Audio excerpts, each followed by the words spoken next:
안녕하세요. 김동희입니다. 임업경영학 단원별 기출문제 풀이 수업 시작하도록 하겠습니다. 오늘 오셔서 다들 프린트 받으셨죠? 이 단원별 기출문제 풀이 수업은 프린트로 진행이 됩니다.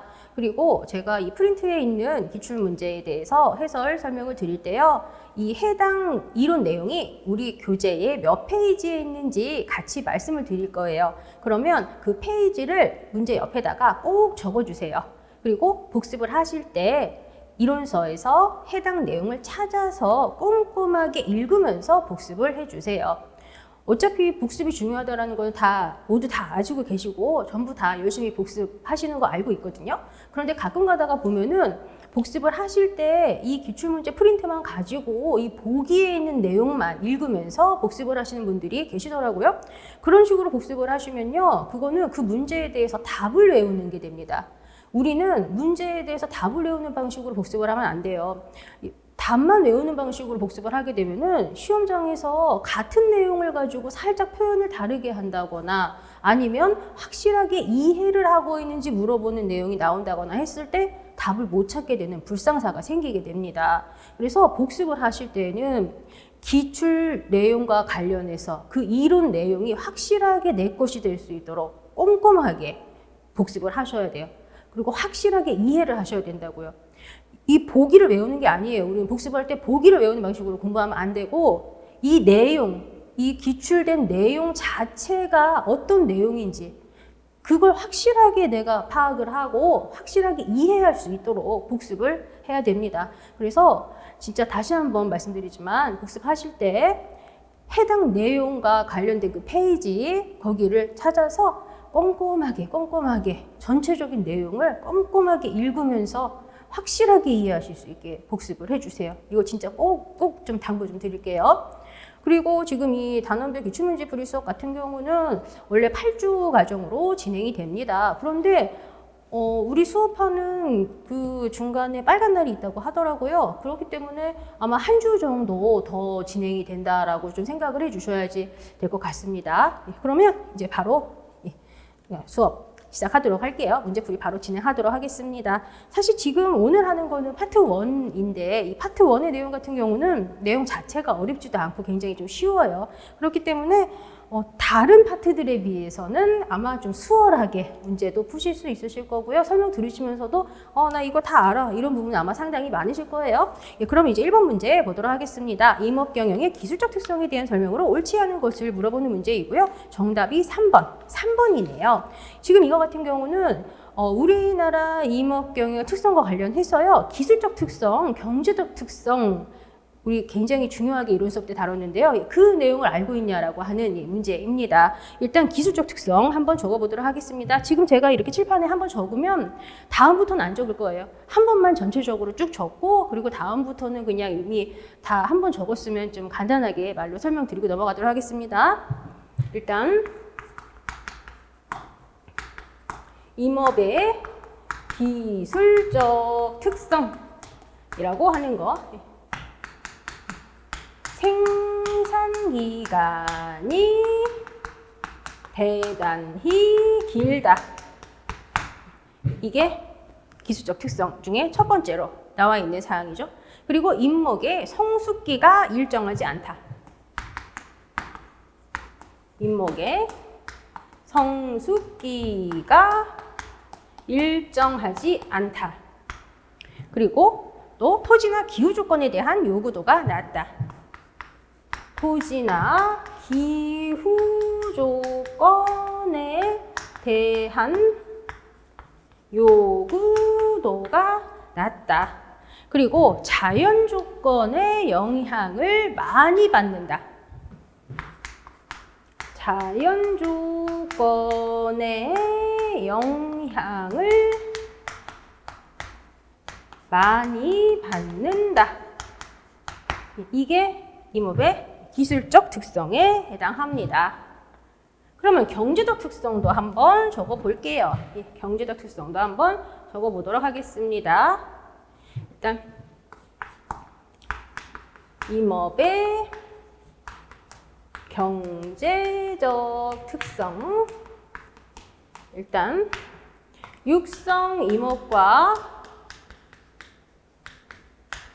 채취 임업이 병존한다.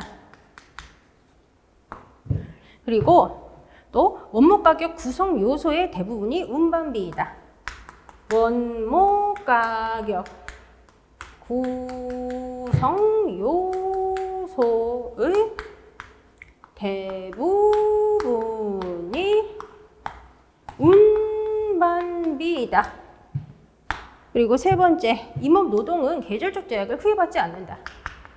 임업 노동은 계절적 제약을 크게 받지 않는다. 그리고 임업 생산은 조방적이다. 임업 생산은 조방적이다. 그리고 임업은 공익성이 크기 때문에 제한성이 많다. 공익성이 커서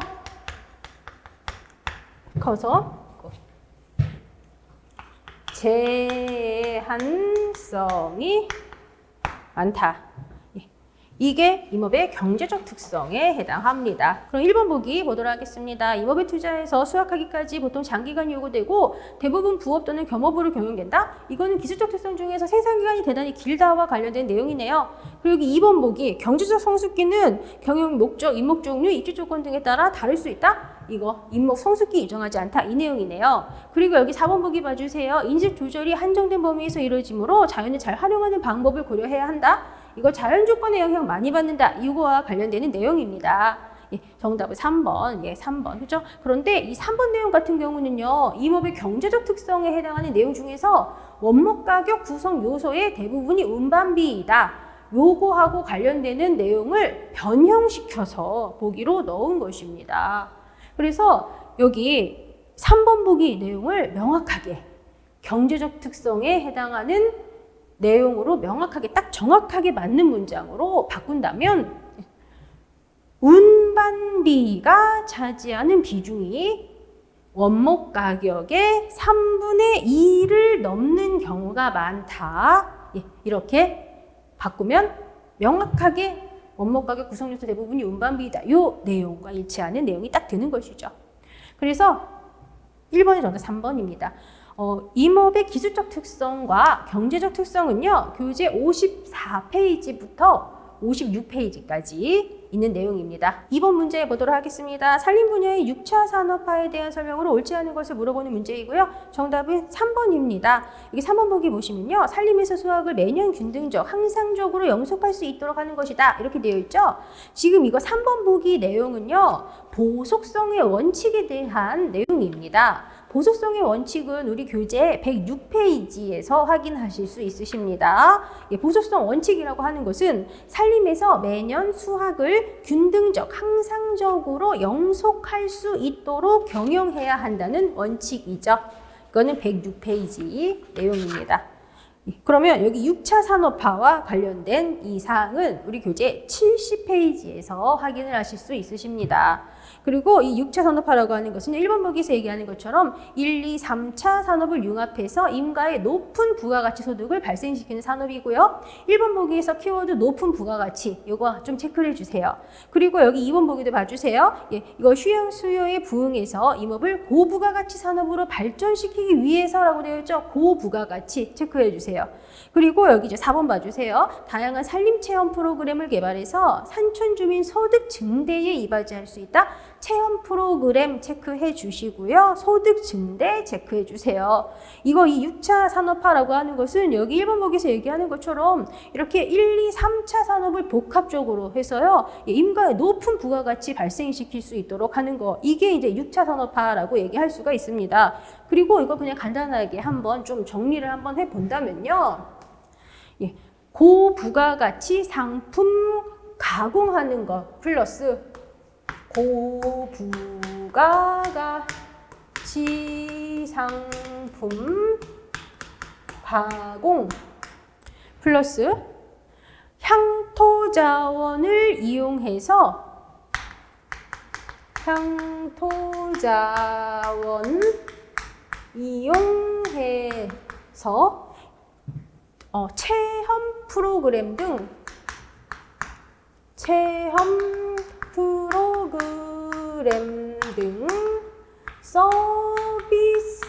서비스업까지 실시해서 높은 부가가치를 창출하는 것. 높은 부가가치를 창출하는 것. 이게 산림의 6차 산업화다라는 것입니다. 이거 그냥 핵심만 일단 적어봤습니다. 그래서 고부가가치 상품 가공하는 거 플러스 향토자원 이용해서 체험 프로그램 등 서비스업까지 실시해서 높은 부가가치 창출하도록 하는 거, 요거 우리가 좀 알고 있어야 합니다. 그래서 정답 3번. 그리고 이제 3번 문제 가보도록 하겠습니다. 산림경영의 목적에 대한 설명 옳지 않은 거 정답이 2번이 됩니다. 일단 임업경영과 산림경영의 차이점부터 한번 말씀드려보도록 하겠습니다. 임업경영이라고 하는 것은요, 경제성에 중점을 두죠. 그런데 산림경영은 경제성과 공익성 두 가지를 같이 중요하게 다룹니다. 그래서 여기 1번 봐주세요. 산림경영은 일반적으로 산림이 가진 여러 기능을 복합해서 경영해야 한다. 그래서 경제성과 공익성 두 가지 다 고려해서 여러 기능 복합해서 경영을 해야 합니다. 그리고 결국 4번 보기 내용도 지금 제가 말씀드린 거랑 똑같은 거라고 볼 수가 있겠죠. 생산력 증대는 경제성과 관련되겠죠. 그리고 공익적 복지적 기능, 공익성으로 또 연관이 되는 사항이 됩니다. 그리고 산림이 가지는 모든 기능과 경영 조건을 중립적으로 선택 판단해서 목표를 설정하고요. 인분별로 시업 계획을 수립합니다. 이거 3번 보기 같은 경우는 뭐 엄청 중요한 건 아니지만 그래도 우리가 좀 읽어보면 좋은 그런 보기 내용입니다. 그런데 2번이 옳지 않은 거죠. 왜 2번이 옳지 않냐면 경제성과 공익성을 구분할 때 공익성을 경제성의 수단으로 다루는 게 아니고요. 공익성을 경제성의 전제 내지 수단으로는 다룰 수가 없어요. 공익성을 경제성의 전제 내지 수단으로 다룰 수는 없습니다.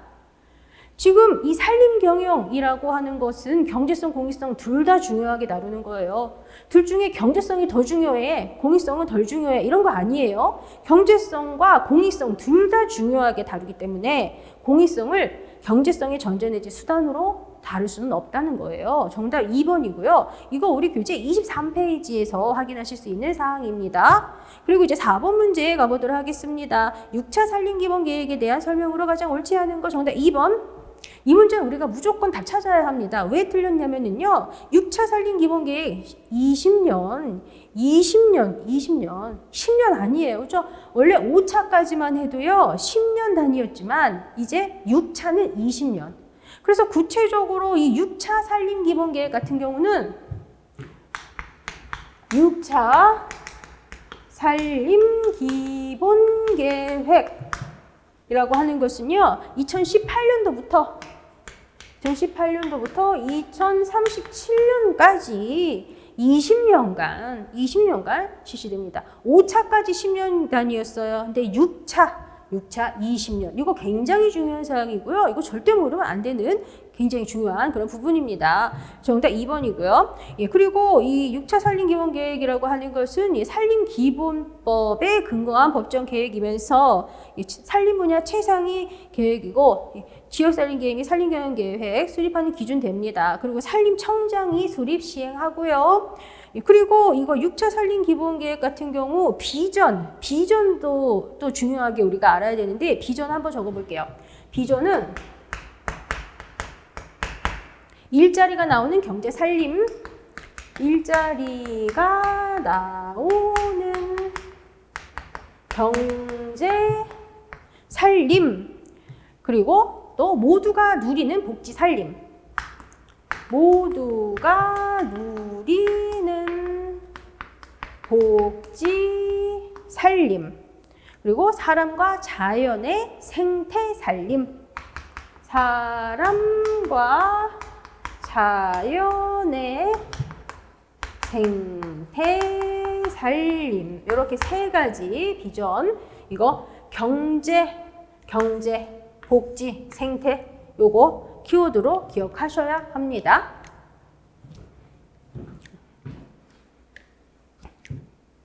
그리고 이상 37페이지, 우리 교재 37페이지에 보면 하단에 팁이 있고요. 거기서 이 내용도 확인하실 수 있으십니다. 5번 보도록 하겠습니다. 예, 임업의 기술적 특성으로 가장 옳지 않은 것을 물어보는 문제이고요. 정답은 2번이 됩니다. 2번 보기 보시면요. 임업 생산은 단위 면적당 노동량이 농업에 비해서 적고 자본도 많이 들지 않아서 조방적이다 라고 써있죠.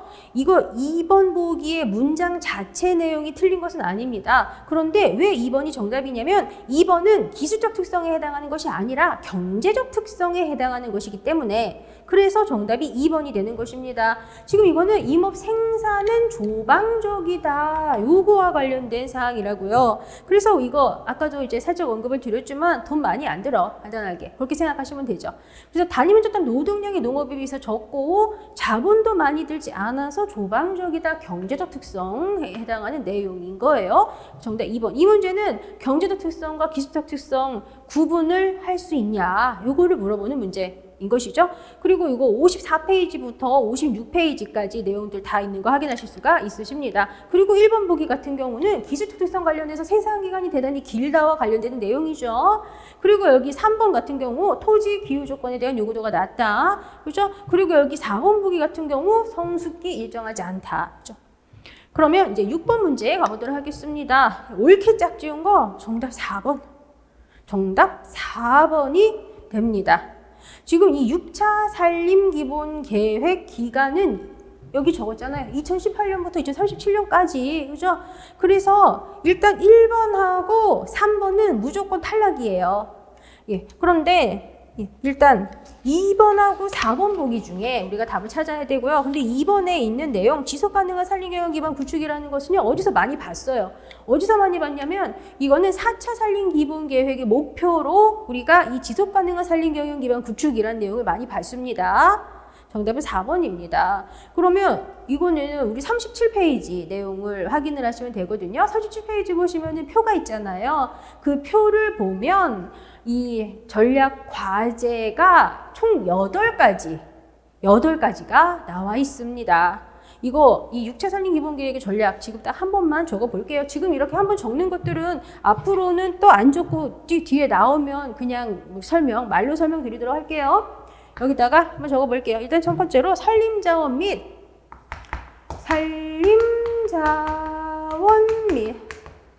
산지 관리 체계 고도화. 그리고 또 산림산업 육성 및 일자리 창출. 산림산업 육성 및 일자리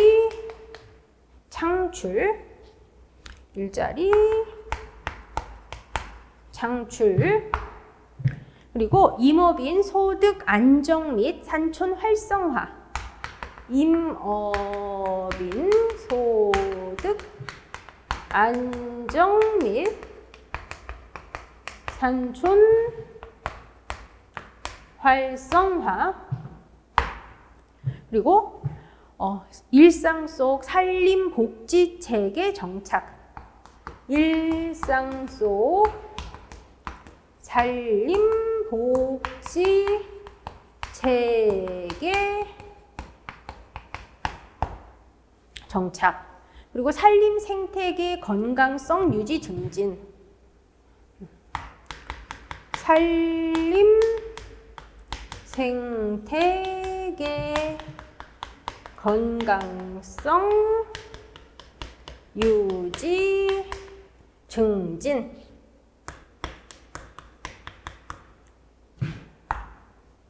그리고 산림재해 예방과 대응으로 국민안전 실현. 산림재해 예방과 대응으로 국민안전 실현. 그리고 여기 보기에 있는 내용은 안 쓸게요. 국제산림협력 주도 및 한반도 산림녹화 완성. 그거는 안 쓰고 다른 거 쓸게요. 산림정책 기반 구축.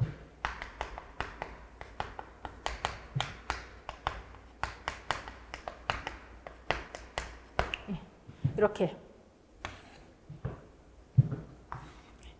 그래서 이거 6차 산림 기본 계획의 전략까지 8개, 산림자원 및 산지관리 체계 고도화, 그리고 산림산업 육성 및 일자리 창출, 임업인 소득 안정 및 산촌 활성화, 그리고 일상 속 산림복지체계 정착, 산림 생태계 건강성 유지 증진, 산림재해 예방과 대응으로 국민 안전 실현, 그리고 여기 보기에 있는 거 국제 산림 협력 주도 및 한반도 산림 역학 완성, 그리고 산림 정책 기반 구축. 이렇게 8가지, 이거 8가지 전략까지 이거 반드시 좀 암기하셔야 합니다. 예. 정답은 4번 37페이지 표, 이거 꼭 반드시 기억해 주세요. 7번 문제 보도록 하겠습니다. 우리나라 임업경영 특성이 아닌 거 정답 1번이 됩니다. 국민경제적 입장에서 임목의 성숙기를 정할 때는 성숙기가 길어지는 경향이 있죠. 그런데 개별경제적 입장에서 성숙기를 정할 때 성숙기가 짧아지는 경향이 있는 것이고요. 그죠? 개별경제적 입장, 이거 그냥 간단하게 개인 또는 회사 차원 뭐 이렇게 생각해 보시라고요. 그러면 개인 또는 회사 차원에서는 당연히 아무래도 좀 빨리 돈 버는 게 좋잖아요. 그러면 당연히 성숙기 정할 때 성숙기가 짧아지게 되겠죠. 그죠? 그래서 국민경제적 입장에서는 성숙기가 길어진다. 개별경제적 입장에서는 성숙기가 짧아진다. 예, 정답이 그래서 이거 1번이 됩니다. 이거 우리 교재에서 54페이지에서 확인을 하실 수 있는 그런 부분이고요. 그리고 이거 구체적으로 어디서 확인하실 수 있냐면 기술적 특성 중에서 임목의 성숙기 유정하지 않다. 요거하고 관련된 세부 그 내용들 있죠? 거기 보시면 됩니다. 그리고 여기 이제 2번 봐주세요. 2번 내용은 생산기간이 대단히 길대요. 요거에 대한 내용이죠. 그리고 여기 3번 보기 봐주세요. 토지나 기후조건에 대한 요구도가 낮다. 요 사항이네요. 그리고 여기 이렇게 보면 공익성이 커가지고 제한성이 다른데요. 자연적 아니 어디 갔어? 여기 공익성 커서 제한성 크다. 경제적 특성 중에 요거죠. 그죠? 그래서 정답이 이제 1번이 됩니다. 예, 그리고 이제 8번 문제 보도록 하겠습니다. 산림경영의 패러다임 변천 과정에서 전통적인 보수수학 개념이 다목적 이용의 개념으로 변화하게 된 가장 중요한 계기를 물어보고 있네요. 일단 정답은 2번이 됩니다. 지금 이거 산림경영 패러다임 변천 과정 이거 간단하게 한번 적어보도록 하겠습니다. 일단 먼저 보석수학이라고 하는 개념이 있었죠. 먼저 보석수학이라고 하는 개념이 중요하게 다루어졌었고 그 다음으로 다목적 이용이라고 하는 개념이 중요하게 다루어졌고 그리고 다자원적 산림경영이라고 하는 개념이 중요하게 다루어졌고 그 다음으로 지속가능한 산림경영 요 사항, 요거 순서도 우리가 알아야 합니다. 그래서 보석수학, 다목적 이용, 다자원적 산림경영, 지속가능한 산림경영 이 순서 기억해 주시고요. 그런데 일단 저 보석수학이라고 하는 거 있죠? 저 보석수학 같은 경우는 그냥 간단하게 얘기를 하면 산림에서 목재를 그냥 꾸준히 지속적으로 수확할 수 있도록 하자라고 하는 개념이에요. 보석수학이라고 하는 것은요. 그래서 이거는 목재를 현재뿐만 아니라 미래에도 지속적으로 공급하기 위해서는 벌채량이 생장량을 초과하면 안 된다라고 하는 개념. 그래서 꾸준히 지속적으로 목재를 수확할 수 있게 하자. 그게 보석수학 개념인 것입니다. 그리고 그 보석수학 개념은요. 그렇게 목재 수확이 최고 중요했어요. 그러다 보니까 이거는 물질 생산을 기초로 한 개념이고요. 그것만 중요하게 다루다 보면 아무래도 산림의 공익적 기능 같은 거는 좀 무시가 된다거나 할 수밖에 없었겠죠. 네. 그리고 이제 그 다음으로 이제 다목적 이용이라고 하는 개념이 이제 대두가 되었는데요. 산업화가 되면서 산업공해도 생겼고 또 소득과 여가 시간이 증대가 되면서 산림 휴양 수요 팽창이 이루어지게 되었습니다. 그리고 또 점점 기존의 목재 공급원으로서의 산림에 대한 사회적 가치와 인식이 변화가 되면서 산림의 물질 생산 기능뿐만 아니라 공익 기능의 제고가 산림 경영의 주요한 개념이 되었습니다. 그래서 다목적 이용이라고 하는 개념이 중요한 개념으로 대두가 된 것이죠. 정답 2번. 이거 우리 교재 24페이지에서 확인을 하실 수가 있으십니다. 그런데 이 다목적 이용이라고 하는 거 이거는 특징을 또 알아야 돼. 그죠? 다목적 이용 같은 경우는 특징을 알아야 되는데요. 이거 간단하게 그림으로 제가 나타내 볼게요. 다목적 이용 같은 경우는요. 그림으로 나타내 보면은 A는 여기서, B는 여기서 이렇게 개별적으로 부속수학하는 거. 이렇게 특징 나타내 볼 수 있고요. 그리고 다자원적 살림 경영 같은 경우는요. 그림으로 단순하게 나타내 본다면 A랑 B를 이 같은 공간에서 동시에 생산하는 거. 이렇게 우리가 그림을 좀 특징을 이렇게 나타내 볼 수가 있습니다. 그 특징. 요렇게 그림 나타낸 거 요것도 우리가 좀 알고 있어야 돼요. 요거 다목적 이용에 대해서 제가 좀 추가적으로 한번 말씀드려 볼게요.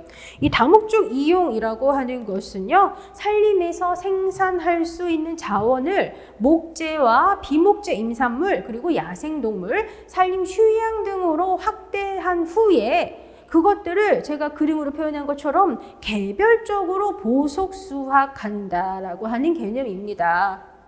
그러면 이거는 아무래도 단순히 그냥 전통적 보속 수학 개념이 단순히 그냥 확대가 된 거다. 이렇게도 볼 수가 있고요. 그러다 보니까 건전한 생태계 유지와 보존이라고 하는 그런 개념은 좀 이루기가 어려웠죠. 그런데 이 다자원적 산림 경영은 어때요? 다자원적 산림 경영 같은 경우는 한 군데에서 동시에 A와 B를 동시에 생산해. 그래서 이 다자원적 산림 경영은요. 그냥 이 한 군데에서 목재도 없고 뭐 휴양 기능도 없고 다른 것도 없고 동시에 여러 가지를 같이 얻는 게 다자원적 산림 경영인 거예요. 그러면 그렇게 한 곳에서 목재도 얻으면서 다른 것까지 다양하게 얻기 위해서는 산림 생태계의 유지와 보존이라고 하는 게 이루어져야 다양한 걸 한 군데서 동시에 얻을 수가 있겠죠. 그래서 요거 다목적 이용과 다자원적 산림 경영 이 두 개의 차이점 이거 꼭 반드시 기억을 하셔야 합니다. 그리고 이거 8번 문제는 24페이지에서 다 확인하실 수가 있으시고요. 그래서 8번 정답 2번. 그리고 여기 9번으로 가보도록 하겠습니다. 이거 국가산림자원조사 및 산림의 건강활력도 현지조사 지침서상 산림의 정의가 나와 있고요. 여기에 들어갈 수치, 왜 이렇게 짝지은 게 무엇이냐? 정답 1번입니다. 이거 우리 교재 69페이지를 보시면 우리나라 국가산림자원조사에서 적용하는 산림의 정의가 나와 있고요. 그거 생각하시면 됩니다. 이거는 지금 여기 이렇게 괄호 안에 숫자만 집어넣으면 되니까 제가 굳이 칠판에다가 안 적어도 되겠죠? 일단 최소 면적이 0.5헥타르 이상 그리고 수고가 최소한 5m까지 자랄 수 있는 잎목의 수감 밀도가 10% 이상인 토지, 최소폭 30m 이상, 그리고 인위적 또는 자연적 요인에 의해서 일시적으로 나무가 제거되었지만 산림으로 회복될 것으로 예상되는 미림목지와 중림을 포함합니다. 정답 1번입니다. 69페이지에서 확인하시면 됩니다. 10번 문제 보도록 하겠습니다. 우리나라 임업경영에서 나타나는 특성으로 옳은 것을 물어보는 문제이고요. 정답이 2번이 됩니다. 지금 이거 2번 보기 뭐에 대한 내용이냐면요. 임업의 기술적 특성 중에서 자연조건 영향 많이 받는다. 요거와 관련되는 내용이죠. 정답 2번입니다. 그러면 1번 봐주세요. 잎목의 성숙기는 입지 조건이 같다면 다른 조건이 상관없이 동일하다? 아니죠. 여기 잎목은 성숙기에 일정하지 않다라고 했어요. 그죠? 구체적으로 경영 주체가 누구냐? 잎목의 종류가 무엇이냐? 경영 목적이 뭐냐? 입지 조건이 어떻냐? 이런 거에 따라서 경제적 성숙기가 달라지잖아요. 그래서 1번 틀렸습니다. 그리고 여기 3번 봐주세요. 토지 비용도 낮은 곳, 한량한 곳에서도 성립되죠. 토지 기후 조건의 요구도 낮아요. 그리고 임업 생산은 노동자본 임지의 활용 상태가 매우 집약적이다. 아니죠? 조방적이라고 그랬잖아요. 경제적 특성, 조방적이다. 그죠? 조방적이다. 그래서 임업의 생산 요소인 노동자본 임지의 활용 상태가 간단해요. 그래서 조방적이다. 조방적이다.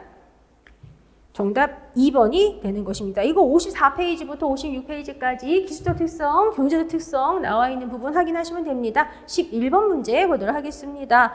이거 6차 산림기본계획의 전략까지 아닌 거 정답 4번이네요. 지금 이거 여기 칠판에 적은 거 이거 생각하시면 되잖아요. 그죠? 한번 적었으니까 앞으로는 또 나오면 또 안 적을 건데 일단 지금 여기 안 지웠으니까 이거 볼게요. 전략까지 아닌 거 정답 4번. 일단 산림자원 및 산지관리체계 고도화 여기 있죠?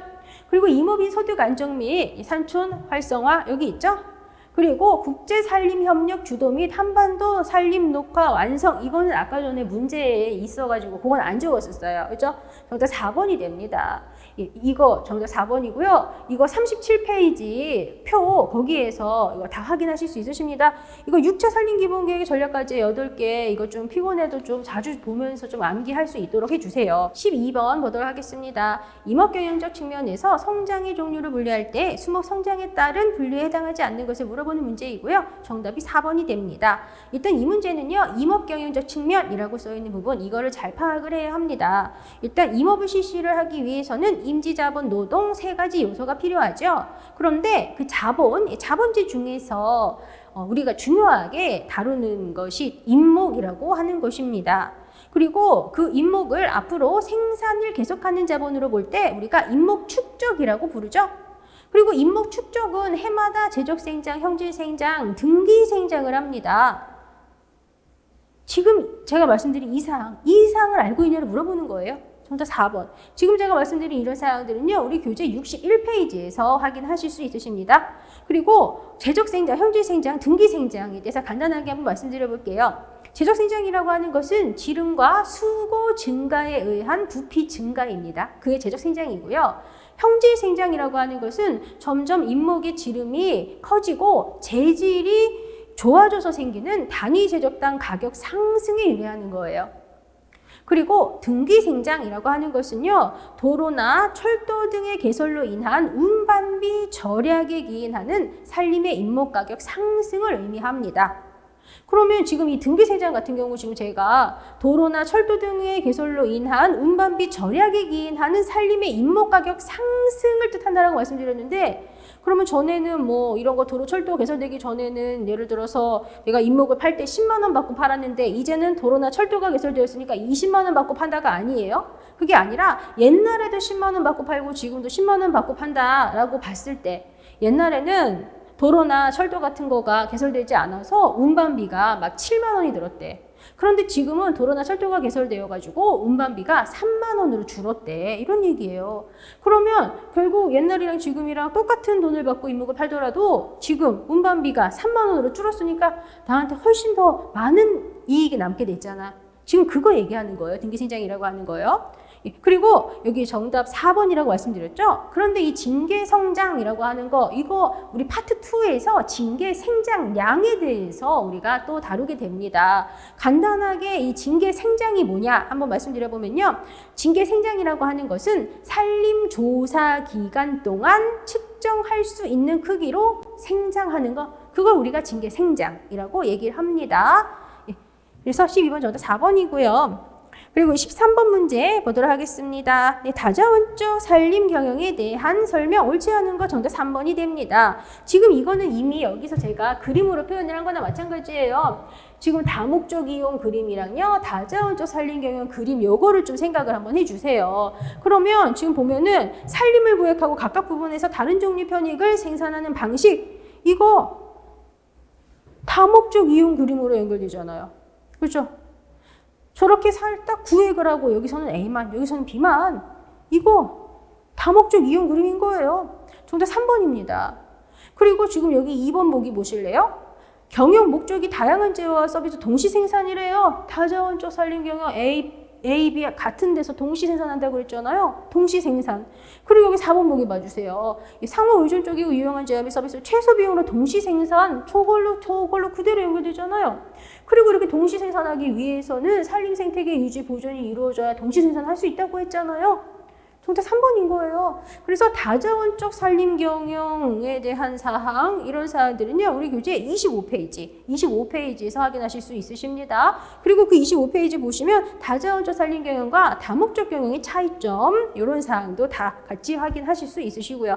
이거 다자원적 산림 경영이랑 이 다목적 경영 이 두 개 차이점을 알고 있냐 이런 문제가 굉장히 많이 출제됩니다. 정답 3번입니다. 그리고 14번으로 가보도록 하겠습니다. 자본 장비도에 대한 설명 옳지 않은 것을 물어보는 문제이고요. 정답이 2번이 됩니다. 지금 이거 같은 경우는요. 이 자본 장비도 또 진짜 또 중요한 그런 개념이죠. 일단 칠판에다가 좀 몇 가지 적으면서 설명을 드려보도록 하겠습니다. 일단 자본 장비도라고 하는 것은 이 자본 장비도라고 하는 거 이거는 종사자 수분의 자본이죠. 종사자 수분의 자본입니다. 그리고 우리가 자본 장비도랑 또 같이 알아야 되는 게 있죠. 자본의 효율이라고 하는 것도 알아야 하는데요. 자본의 효율이라고 하는 것은요. 이거는 자본분의 소득입니다. 그리고 우리가 이거랑 같이 또 1인당 소득, 1인당 생산성 이것도 같이 알아야 하는데요. 1인당 소득을 우리가 1인당 생산성 이렇게도 얘기를 합니다. 그리고 이거는 노동 생산성 이렇게도 얘기하고요. 그리고 지금 이 1인당 소득, 뭐 1인당 생산성 이렇게 표현하는 거 이거는 소득 나누기 종사자 수 이렇게 우리가 또 표현을 할 수가 있습니다. 그러면 일단 이제 적었으니까 한번 이 보기들을 한번 보도록 하겠습니다. 1번 보기 봐주세요. 자본장비도는 경영의 총자본을 경영에 종사하는 사람으로 나눈 값이다. 이거 맞는 사항입니다. 자본장비도 자본 나누기 종사자 수. 그렇죠? 그리고 여기서 말하는 자본은 이제 총자본입니다. 고정자본과 유동자본 합해진 총자본이에요. 이거 고정자본, 유동자본 합해진 총자본을 얘기를 합니다. 예. 그리고 여기 2번 보기 봐주실래요? 자본에서 고정자본을 공제한 유동자본만 고려한 게 기본장비도다? 이거 틀렸잖아요. 그죠? 유동자본을 공제하고 한마디로 유동자본을 빼고 고정자본을 종사자로 나눈 것이 기본장비도란 말이에요. 그래서 기본장비도는 고정자본 나누기 종사자 수 이거예요. 그래서 고정자본을 공제한 유동자본만 고려한 게 아니라 유동자본은 공제하고 유동자본은 빼고 고정자본을 종사자로 나눈 게 기본장비도. 정답 2번인 거예요. 그리고 여기 1인당 소득은요. 자본장비도와 자본 효율에 의해서 정해지죠. 맞죠? 지금 여기 쓴 걸 한번 보실래요? 지금 보면은 1인당 소득은 소득 나누기 종사자 수 이렇게 써지잖아요. 그러면 결국 이거 어떻게 쓸 수 있어요? 자본 장비도 곱하기 자본의 효율 했더니 이게 1인당 소득, 1인당 생산성이 되네. 이렇게 얘기해 볼 수가 있겠죠. 그죠? 예. 그러면 여기 이렇게 딱 지워지니까 종사자 수분의 소득. 1인당 소득, 1인당 생산성이 되는 거예요. 그래서 이거 3번 맞는 얘기죠. 그리고 여기 4번 보기 자본의 효율은 소득을 총자본으로 나눈 거, 소득 나누기 자본 이렇게 우리가 이제 표현을 할 수가 있는 것입니다. 그리고 이 자본 장비도와 관련된 내용은요. 우리 교재 61페이지에서 확인을 하실 수가 있으십니다. 그리고 말 나온 김에 좀 추가적으로 몇 가지만 한번 얘기를 해볼게요. 만약에 예를 들어서 내가 1인당 소득이 좀 높아졌으면 좋겠어. 그래서 1인당 소득이 높아졌으면 좋겠어가지고 그러면 내가 좀 자본을 높여보면 1인당 소득이 높아질까? 그래서 자본을 만약에 높였다라고 한번 생각을 해보자고요. 만약에 자본을 높였어요. 다른 거는 근데 변함없고 자본만 높였다 이렇게 보는 거예요. 다른 건 다 그대로인데 자본만 높였어. 그러면 어떻게 되겠어요? 그러면 자본 장비도는 올라가겠죠? 그런데 상대적으로 자본의 효율이 내려가게 되네. 그죠? 그러다 보니까 다른 건 다 그대로 놔두고 자본만 이렇게 쭉 올려봤더니 자본 장비도는 올라가는데 자본 효율이 떨어져. 그래서 결과적으로 1인당 소득이 또 높아지지 않아.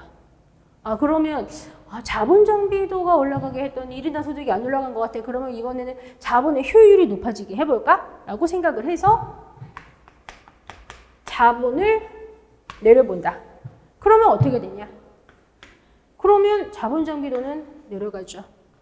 그러면 자본의 효율은 올라가고요.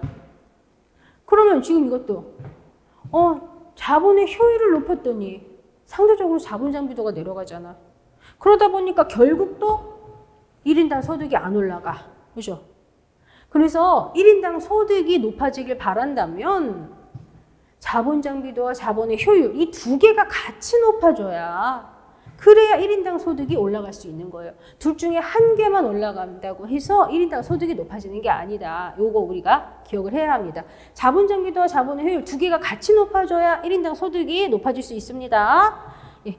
그래서 정답 2번이고요. 61페이지에서 이 내용 꼼꼼하게 읽어보시고 확실하게 잘 이해하셔야 합니다. 15번 보도록 하겠습니다. 우리나라 5차 산림기본계획의 5대 전략에 해당하지 않는 것을 물어보는 문제이고요. 정답은 1번이 됩니다. 이 사항은 우리 교재의 35페이지에서 확인을 하실 수 있는 사항이고요. 지금은 5차가 아니라 6차가 진행 중이기 때문에 5차 내용보다는 6차의 내용이 훨씬 더 중요합니다. 그래서 6차 산림기본계획의 전략 8가지 그걸 먼저 확실하게 꼼꼼하게 좀 암기를 해주시고요. 그리고 지금 이 5차 내용 같은 경우는 좀 전보다 중요도가 조금 좀 떨어지니까 좀 눈에 익는 정도 뭐 그 정도 좀 보시면 될 것 같습니다. 일단 정답 1번. 그러면 이거 5차 산림기본계획의 5대 전략이라고 하는 것이 완성이 되기 위해서는요 2가지가 더 들어가야 되겠죠. 뭐가 들어가야 되는지 한번 적어보도록 하겠습니다. 다기능 산림자원의 육성과 통합관리라고 하는 사항이 들어가야 되고요. 그리고 국토환경자원으로서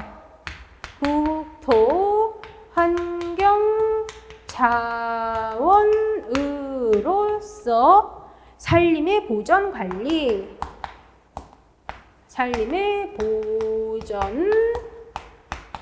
이 2가지가 추가가 되면 5차 산림기본계획의 5대 전략이 완성이 됩니다. 그런데 구체적으로 지금 이 5대 전략은 5차 산림기본계획 전반기의 5대 전략인 것이죠. 정답 1번이 됩니다. 그러면 잠시 쉬었다가 이제 16번 들어가도록 하겠습니다. 그리고 좀 전에 말씀드린 것처럼 이제 한번 이렇게 쭉 적은 사항들 있잖아요. 이런 것들은 한번 적었으니까 뒷부분에서는 좀 간단하게 말로 하면서 수업을 진행해 보도록 할게요.